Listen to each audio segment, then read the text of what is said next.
Well, hey there, Mama, and welcome back to the Moms Overcoming Overwhelm podcast, episode number 131. I'm Emily McDermott, and I'm here beside you on this journey as we work together to declutter your home, head, and heart. Back in episode 111, I shared my simple spring decluttering plan, and today I am back with your summer decluttering plan. So if you have kids that are home for the summer, or maybe it's just around the corner, and you're not really sure how you're going to keep up with your decluttering and organizing goals, I am here to help. So make sure you grab that notebook and pen, and let's dive into today's episode. Hey there, Mama. Are you tired of all the stuff crowding your home, calendar, and mind? Do you wish you could say goodbye to the endless to-do list running around in your head? Want to declutter but don't know where to start? You're in the right place.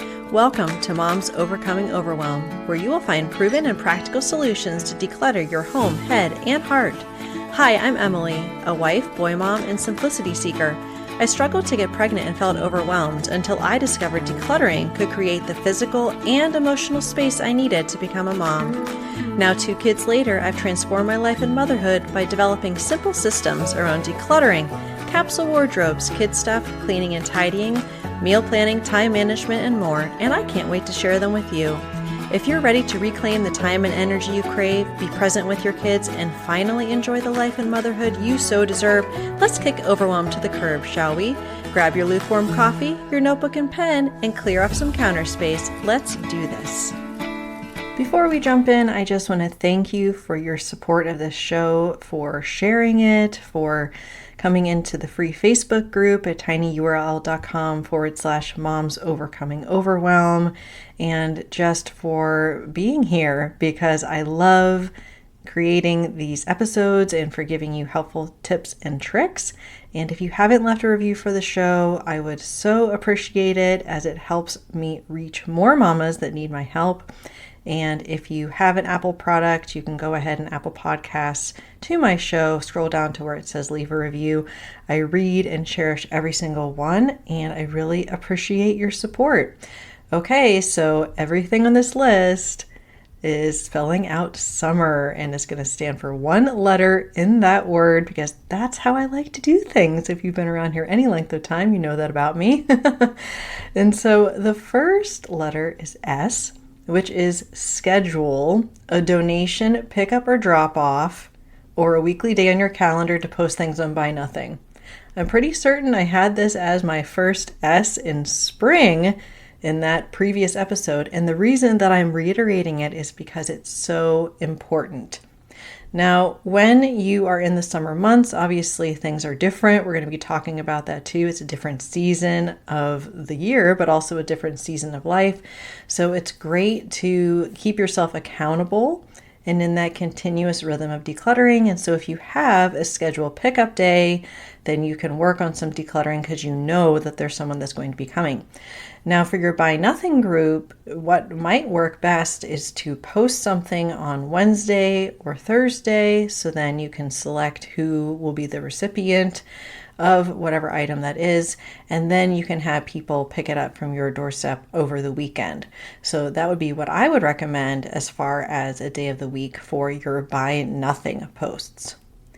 Moving on to letter U. U stands for understand and accept the limits on your time in this season and simplify what you can.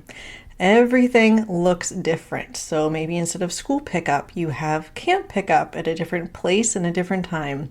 You might have later nights, or like in my neighborhood, we have the ice cream truck coming through when I'm trying to have my kids go to sleep.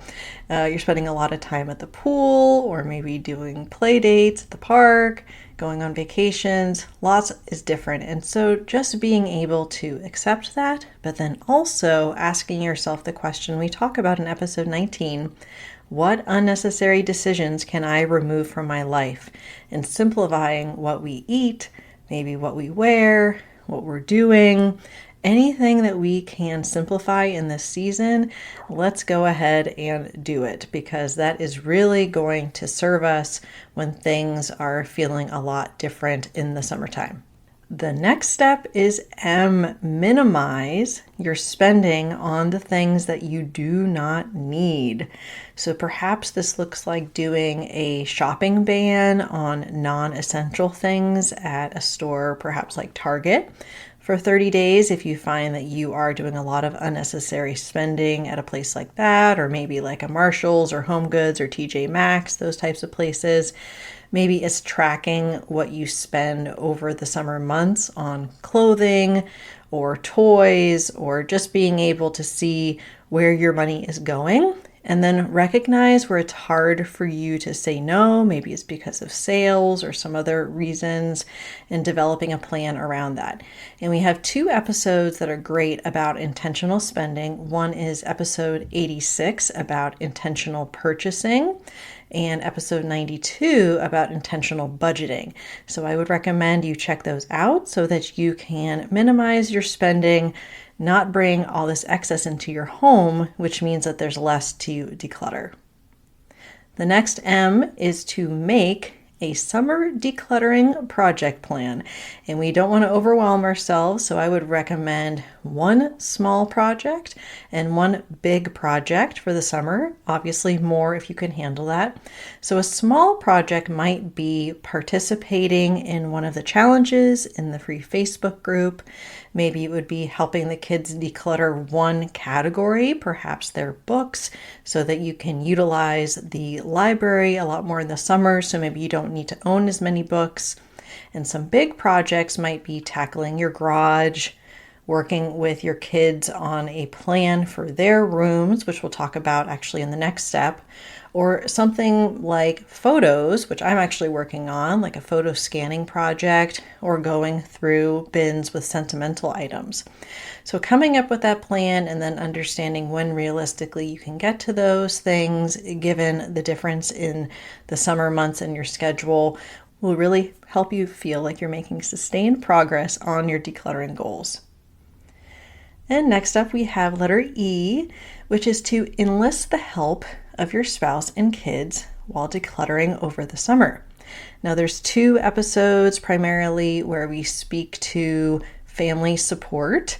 One is episode 16 about spouses, and then episode 18 about kids. And you want to have a conversation, maybe perhaps with your spouse first, and then maybe both of you with the kids, talking to them about why we want to focus on decluttering and organizing over the summer. Perhaps you want to do a yard sale in August, so you need to prepare for that. Perhaps your kids' rooms have been out of control, so you really want to work with them on that.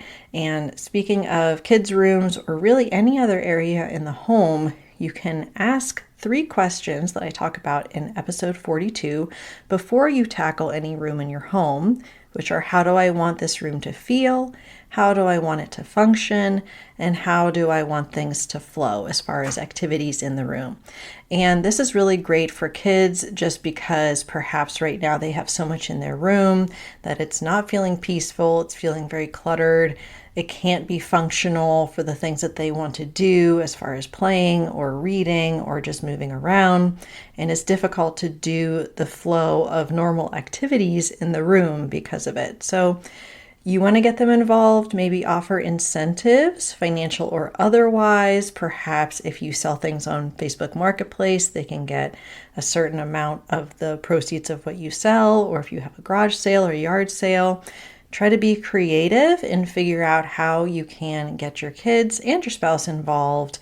And remember, we're always starting with our stuff first, but the summer is a great time when you have a little bit more time with your family to hopefully get them on board. And I'm happy in the Facebook group to talk about strategies to help you with that if you need. And the last step, R, is to remember to enjoy your summer and focus on what matters most to you. Now, summer, of course, is a great time to dive into home decluttering and organizing projects, but we always want to focus on these small, sustainable steps.